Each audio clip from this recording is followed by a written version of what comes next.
کو ایک بات بتا دوں آپ کے بزرگوں کے بارے میں کہ آپ کے بزرگ سب جمالی ہیں سوائے آل محمد کی. آل محمد صاحب کے اندر تجلیات الہی سما گئی تھی.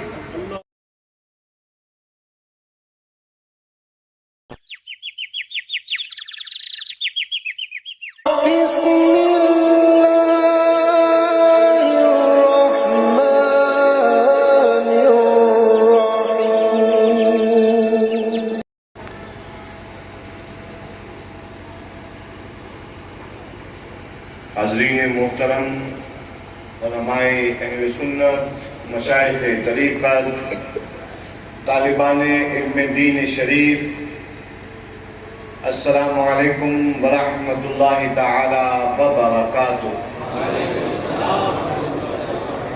نحمده ونصلی ونسلم علی حبیبہ الکریم، اما بعد فأعوذ باللہ من الشیطان الرجیم، بسم اللہ الرحمن الرحیم. الیس اللہ بکاف عبدہ، صدق اللہ العظیم وبلغنا رسولہ المولا النبی الکریم، علیہ وعلی آلہ افضل الصلاة واکرم التسلیم. چل قلم اب حمد رب مقصود ہے، چل قلم اب حمد رب مقصود ہے، تیرا میرا سب کا جو معبود ہے. تیرا میرا سب کا جو. حضرت گرامی عرس سیدی کا 49ویں 49واں اس حساب سے کہ دادا میاں کا وصال 1974 عیسوی میں ہوا اور عرس پہلا ان کا 1975 میں منایا گیا. تو تب سے اگر حساب لگایا جائے تو انگریزی تاریخ کے مطابق یہ 49واں عرس سیدی برکاتی ہے. میرے برابر سبحان اللہ جی. تو حضرت گرامی اس 49ویں عرس سیدی برکاتی کا آج پہلا باقاعدہ عرس کا دن، آج شروعات ہے، آج آغاز ہے. اور جیسا کہ آپ حضرات جانتے ہیں کہ عرس کا پہلا دن وہ نظمی کے نام ہوتا ہے. نام نظمی کا ہے ضرور، مگر یہ صرف نام کا دن ان کے نام نہیں ہوتا ہے، بلکہ ان کے کام کو یاد کرنے کے لیے یہ دن ان کے نام سے منسوب کیا ہے. اور چاہے وہ نظمی ہوں، چاہے وہ آل مصطفیٰ ہوں، اور اوپر تک لے جائیے کہاں تک؟ محمد عربی تک. سب کا کام ایک، تبلیغ لا الہ الا اللہ. اب میرے بچوں نے اصول کی روشنی میں قرآن و سنت سے دلائل لے کر آپ کے سامنے اپنے اپنے مقالے پیش کیے، اور ان مقالوں کی تلخیص حضرت علامہ شاہد سعدی صاحب نے آپ کے سامنے پیش فرمائی. توحید کا درس کیوں؟ ہم نبی رسول کی بات کرتے، ہم نبی ولی کی بات کرتے، جو آج تک ہمارے عام طور پر جلسوں میں ہوتا ہوا آیا ہے. مگر معاملہ یہ ہے کہ میں نے جو جلسوں میں، جو پچھلے 25 سال میں جو میرا تجربہ رہا، جلسوں میں جو میں نے دیکھا کہ ہمارے اجلاس میں اللہ کے سوا سب ہے. اللہ کا ذکر ہے، اللہ کے سوا سب ہے، اللہ کا ذکر نہیں. اور جیسے ہمارے علامہ سعدی صاحب فرما رہے تھے کہ ہر ایک انسان اپنے اپنے پیر، اپنے اپنے باپ، اپنے دادا کے نام پر جلسے منعقد کیے ہوا ہے. مخصوص نعت خواں، قصیدے خواں آ کر ان کی شان میں قصائد بیان کر رہے ہیں. سبحان اللہ پیر صاحب بھی کہہ رہے ہیں، سبحان اللہ مرید صاحب بھی کہہ رہے ہیں، اور اس کا نتیجہ نہ دنیا کی بھلائی نہ آخرت کی بھلائی۔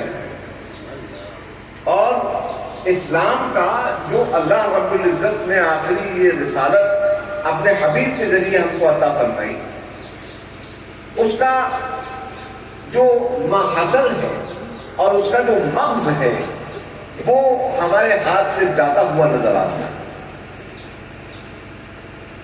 سب سے پہلے نبی جو کفار کی ہدایت کے لیے باقاعدہ مبعوث کیے گئے، یعنی اس جاب کے ساتھ ان کو بھیجا گیا کہ تمہارا کام لوگوں کو لا الہ الا اللہ یاد دلانا ہے، اس نبی کا نام ہے حضرت نوح علیہ السلام۔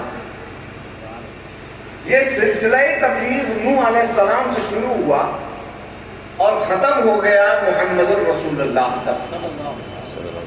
کیا ختم ہو گیا؟ پیغام کا لانا۔ لا الہ الا اللہ یہ پیغام جو اللہ نے انسان کو دیا چن کر کہ جاؤ لوگوں کو یاد دلاؤ، یہ شروع ہوا نوح سے، ختم ہو گیا محمد الرسول اللہ پر۔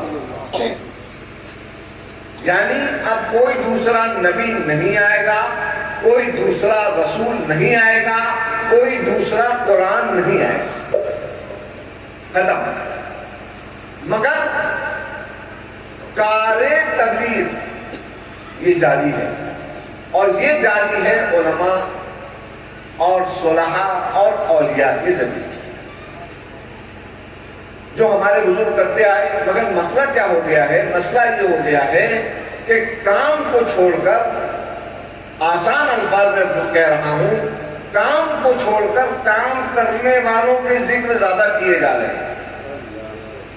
میری بات پہ آپ حضرات غور فرمائیے گا۔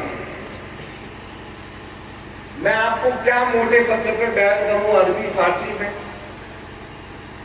میں بہت آسان زبان میں آپ سے ایک بات کہنا چاہتا ہوں، بہت آسان مثال روزمرہ کی جو آپ کے سمجھ میں آئے۔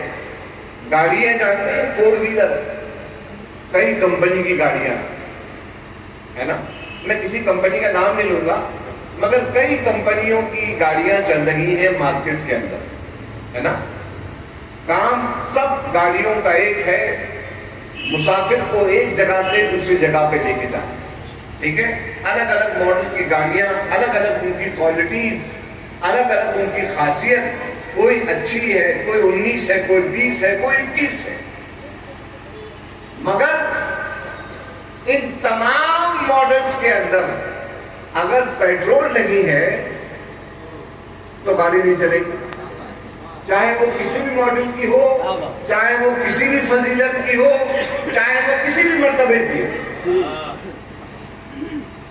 تو اگر اس اینالوجی کو، اگر اس لاجک کو آپ سمجھ رہے ہیں تو اس بات کو سمجھیے کہ ایکچولی بات یہ ہے کہ ہمیں جو بھیجا گیا تھا اللہ کی طرف سے رسالہ، وہ تھا لا الہ الا اللہ، کوئی معبود نہیں اللہ کے سوا، سب جانتے ہیں اس بات کو۔ پھر کیوں بھیجا گیا؟ یہ ہم کو کوئی نئی بات بتانے کے لیے نہیں بھیجا گیا تھا یہ بات، بلکہ اکثر یہ ہوتا ہے کہ کبھی کبھی تو آدمی کو بتایا جاتا ہے کہ بھائی یہ ایسا ہے، دھیان دینے کے لیے، علم دینے کے لیے، اور کبھی کبھی بتایا جاتا ہے کہ تم بھول گئے ہو اس بات کو، یاد کرو اس بات کو۔ لا الہ الا اللہ کا مطلب کیا ہے؟ لا الہ الا اللہ کا مطلب اللہ نے جو کچھ اس کے سوا ہے سب کو پیدا فرمایا، ٹھیک ہے۔ اللہ نے اپنے علاوہ جو کچھ ہے وہ سب اللہ نے پیدا فرمایا، اور پھر اس کے بعد اللہ تبارک و تعالیٰ کے اخلاق، اللہ تعالیٰ بندوں کے ساتھ کیا کرتا ہے۔ جیسے میں آپ سے سوال کروں، ہم لوگ لا الہ الا اللہ پڑھنے والے ہے کہ نہیں؟ تو ہم لوگ لا الہ الا اللہ پڑھنے والے، ہمارے علاوہ جو غیر مسلم ہیں وہ لا الہ الا اللہ نہیں پڑھتے، ایمان نہیں رکھتے ہیں، ہے کہ نہیں؟ مگر ایک سوال میرا یہ ہے کہ اللہ کا اخلاق ہمارے اور ان کے ساتھ کیا ہے؟ کہ اللہ تعالیٰ یہ سورج صرف مسلمانوں کے محلے پر روشن کرتا ہے؟ کہ اللہ تعالیٰ بارشیں اور اپنی نعمتیں اور بہاریں صرف مسلمانوں کے لیے خاص کرتا ہے؟ نہیں نا. تو یہاں سے پتا چلا کہ اللہ کے اخلاق کیا ہیں. اللہ کے اخلاق یہ ہیں کہ دنیا میں یہ جو ظاہری زندگی ہے اس میں اللہ تبارک و تعالی سب کو یکساں ٹریٹ کرتا ہے. لا الہ الا اللہ کا مطلب یہ ہے سب کو یکساں، اور یہی اس کی بارگاہ میں ایکسپیکٹیشن ہے کہ جس طرح ہم اپنی مخلوق کے ساتھ ہیں اسی طرح تم بھی آپس میں ایک دوسرے کے ساتھ رہو. یہ کیا ہے؟ یہ لا الہ الا اللہ. سمجھے؟ اب کیا کیا گیا؟ کبھی کبھی ہم لوگ شیطان کے حربے کو پہچانتے نہیں. شیطان نماز سے روکتا ہے نا، نماز سے روکتا ہے، اور کبھی کبھی شیطان نماز پڑھواتا بھی. شیطان روزے سے روکتا ہے اور کبھی کبھی شیطان روزہ رکھواتا بھی ہے. شیطان ذکر سے روکتا ہے مگر کبھی کبھی ذکر کی محفلیں منعقد کرواتا بھی ہے. کیوں معلوم ہے شیطان کا حربہ کیا ہے؟ شیطان کا حربہ اگر میں ایک لفظ میں استعمال کروں تو شیطان کا حربہ ہے وسوسہ ڈالنا. انگریزی میں اسے کہتے ہیں، انگریزی میں وسوسہ جو ہے اسے کہتے ہیں انسیپشن. آدمی کے دماغ میں ایک آئیڈیا پیدا کرنا. اب ہمارے دماغوں میں بہت ذمہ داری کی بات کر رہا ہوں. میرے بزرگ یہاں سے لے کے وہاں تک آرام فرما ہے اور میرا یہ ایمان ہے کہ انہوں نے اللہ کے دین کو زندہ کرنے کے لیے جو قربانیاں دی ہیں تو اللہ رب العزت نے ان کو ان کی قبروں میں زندہ رکھا، اور یہ ہمارے وکیل ہیں اللہ تعالیٰ کی بارگاہ میں. یہ سن رہے ہیں. میں بڑی ذمہ داری سے اس بات کو عرض کر رہا ہوں میرے بھائیوں اور میرے دوستوں. کیا بات کہ شیطان نے حربہ یہ اپنایا کہ اس نے ہم کو لا الہ الا اللہ بھلوا دیا، یعنی پیغام بھلوا دیا. اور پیغام بھلوانے کے بعد اس نے کیسے بھلوایا؟ ایسے تھوڑی کہ اس نے آگے کہا کہ لا الہ الا اللہ بھول جاؤ، لا الہ الا اللہ مت بولو، لا الہ الا اللہ مت مانو. ایسے آتا وہ تو آدمی پہچان جاتا کہ یہ چور ہے، یہ گرہکٹ ہے، یہ دھوکے باز ہے. نہیں، بلکہ وہ آیا، اس نے کہا ارے یہ بتاؤ تم نے کبھی سوچا کہ محمد رسول اللہ حیات النبی ہے یا نہیں ہے؟ تم نے کبھی سوچا کہ رسول اللہ تبارک و تعالیٰ نے ان کو کل علم غیب دیا ہے یا بعض علم غیب دیا ہے؟ وہ آیا، اس نے کہا کہ تم نے کبھی سوچا کہ جو خلفائے راشدین رسول اللہ کے بعد اسلام مسلمانوں کی خدمت پر، ان کی مسلک پر بیٹھے، ان میں سے بڑے فضل والا کون ہے، کم فضل والا کون ہے، اس نمبر والا کون ہے اور اس نمبر والا کون ہے؟ یہ سب کیا ہے معلوم ہے آپ کو؟ یہ تمام باتیں وہ ہیں جس میں تم سب آپس میں لڑو گے. تم سب لڑو گے. محی الدین کہے گا میرا باپ بڑا، میں توصیف حیدر کہے گا میرا باپ بڑا. باپ بڑا کس کا اللہ جانتا ہے، لیکن دونوں اللہ کے راستے سے پھر گئے. کیوں؟ کیونکہ ان کے ہاتھ سے لا الہ الا اللہ کا دامن چھوٹ گیا. یاد رکھو میرے بھائیوں، لا الہ الا اللہ، اے میرے برکاتی بھائیوں، اے میرے دینی بھائیوں، لا الہ الا اللہ کا مطلب اللہ کے اخلاق سے متخلق ہونا.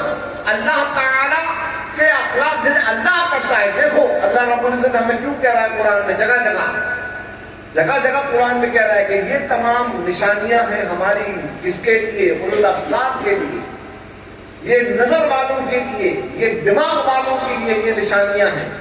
یہ دیکھو تمہارے ارد گرد کیا ہے معلوم ہے؟ یہ تاکہ دیکھو اور پہچانو کہ تمہارا رب ان کے ساتھ کیا کر رہا ہے اور تم ان کے ساتھ کیا کر رہے ہو. تو یہ بتانے کے لیے اللہ رب العزت نے انبیاء کو مبعوث فرمایا، اور پھر انبیاء کی پیروی میں ان کے جلے جانے کے بعد ان کی امت میں جو اولیاء تھے ان اولیاء نے اس کار تبلیغ کو آگے بڑھایا. یہ بہت ہی گاڑا موضوع ہے. میں نے اس کو بہت آسان کرنے کی کوشش کی کہ آسان کرنے یہ طریقہ اصل میں بات یہ ہے کہ اس خانقاہ میں جو سید الموحدین ہیں، ایک بزرگ صاحب البرکات کے بڑے بیٹے جن کا نام ہے آل محمد، سید الموحدین، وہ اللہ کی توحید کے ایسے متوالے. ان کے یہاں میں آپ کو ایک بات بتا دوں آپ کے بزرگوں کے بارے میں کہ آپ کے بزرگ سب جمالی ہیں سوائے آل محمد کی. آل محمد صاحب کے اندر تجلیات الہی سما نہیں تھی. میں صحیح بتا رہا ہوں بغیر کسی مبالغے کے. اور حضرت آل محمد رحمت اللہ تعالی علیہ ان کا ایک کام تھا، وہ صرف اللہ کا ذکر کیا کرتے تھے. اور اتنا ذکر کرتے تھے، ذکر کرنا مطلب صرف زبان سے نہیں بلکہ اللہ کے سوا ہر چیز سے ہر جتنی ضرورت ہے بس اتنا حصہ لینا اور باقی ہر چیز سے کنارہ کر لینا. آل محمد اللہ کا اتنا ذکر کیا کرتے تھے کہ ان کا جو تالو تھا وہ گر گیا. اللہ اللہ کرتے ہوئے سند الموحدین ہے حضرت آل محمد. اور مجھے بڑا افسوس ہوتا ہے یہ کہتے ہوئے کہ میرے بھائی میرے دوست ہماری خانقاہیں جو اصل میں درسگاہ ہیں جہاں سے توحید کے چشمے نکلتے ہیں پھوٹتے ہیں یہاں سے، اب ان خانقاہوں میں یہ درس آج کے زمانے میں بہت کم دیکھنے کو ہمیں آتا ہے کہ کہیں پر اللہ کے بارے میں ذکر ہوا ہو. آپ نے دیکھا ہوگا ماشاءاللہ یہ پہلی محفل ان سے سیدی برکاتی کی جو آج شروع ہوا تو کیسے شروع ہوا؟ اللہ کے ذکر سے، اللہ کے ذکر سے. تو میں عرض یہ کر رہا تھا کہ میرے بھائی لوگ ہر ایک جہاں پہ عقیدت کا معاملہ آتا ہے، محمد رسول اللہ سے آقا کریم علیہ الصلوۃ والسلام ہمارے آقا اور مولا خاتم الانبیاء والمرسلین، تمام باتیں اپنی جگہ پر. مگر بھائی مسئلہ یہ ہے کہ محمد کو ہم خدا تو نہیں مانتے. کہ مانتے ہیں رسول اللہ کو ہم لوگ خدا مانتے ہیں؟ نہیں، خدا سے جدا نہیں مانتے. یہ بات الگ ہے کہ نہیں؟ محمد رسول اللہ کو ہم خدا نہیں مانتے. تو یہاں پر جو ہے ایک بات یہ ہے کہ رسول اللہ سے ہمارا اعتقاد بھی جڑا ہے اور ان سے ہماری عقیدت بھی جڑی. مگر مسئلہ یہ ہے یہاں پر کہ ہمارے ہاتھ سے عقیدے کی رسی چھوٹ گئی. جو ہم سے کہا جاتا ہے، دیکھیں اب جیسے ایک میں بات بتاؤں، شیطان کا ایک بہت بڑا وسوسہ بویا ہوا کہ بھائی تم علی علی کیوں کرتے ہو؟ ارے بھائی کسی نے سوچا کہ میں کسی کا جواب کیوں نہیں دیتا اس بارے میں؟ بہت سارے لوگ لکھتے ہیں میرے خلاف، کرتے ہیں میرے خلاف. کیوں نہیں معلوم ہے؟ کیونکہ میں جانتا ہوں کہ جس دن میں کسی کی مخالفت کا جواب دوں گا اس دن توحید کی رسی میرے ہاتھ سے چھوٹے. جو اصلی مقصد ہے ہمارا اس دنیا میں آنے کا وہ چھوٹ جائے گا. تو اس لیے میں اس پہلی تقریب کے اختتام پر، میرا وقت ختم ہوا، اس پہلی تقریب کے اختتام پر میں اپنے پیر بھائیوں سے عرض کرنا چاہتا ہوں کہ توحید کو، اللہ کی وحدانیت کو اپنی زندگی کا مقصد بنا لو. اس بات کو گرہ باندھ کر اس مرتبہ لے کے جاؤ.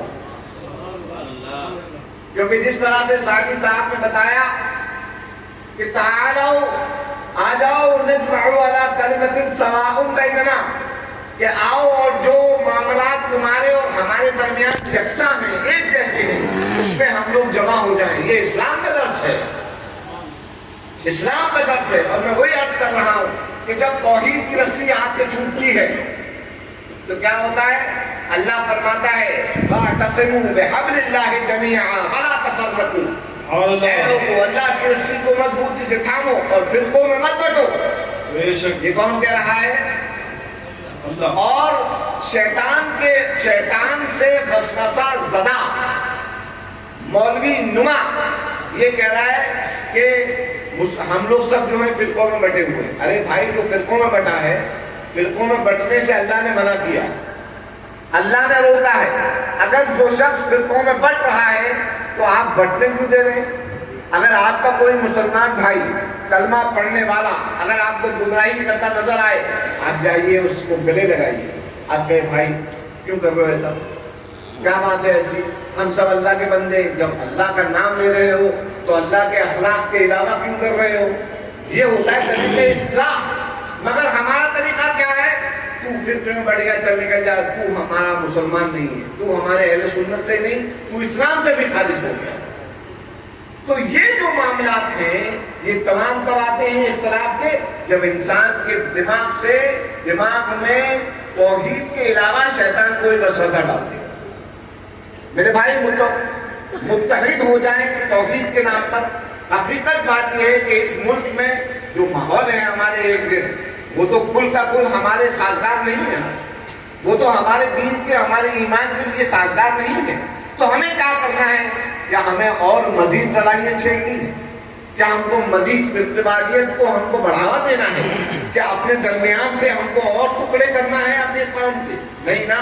اگر کریں گے کوئی بات نہیں، جس کو جو مرضی آئے وہ کرے، نقصان پوری قوم اٹھائے گی، اور پوری قوم اٹھا رہی ہے نقصان۔